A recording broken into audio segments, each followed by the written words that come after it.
Hey guys, how's it going? My name is Adam. Today I'm going to show you how to fix WhatsApp call not showing on the screen iPhone. So one of the ways to fix that problem by going to check if in your App Store or Google Play if the WhatsApp Messenger is fully updated to the latest version.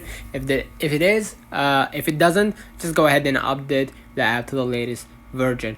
Now what I'm going to do, I'm going to just go back to my screen, and if you're still facing that same issue, what you're going to do, you're going to go ahead to the main settings, and what I'm going to do, I'm going to scroll until you find the notifications right here in the main settings. Scroll a little bit down till you find the WhatsApp right here. Okay, if you didn't find it right here, just simply go back to the main settings, scroll a little bit down, and then select the specific WhatsApp right here. Click on it.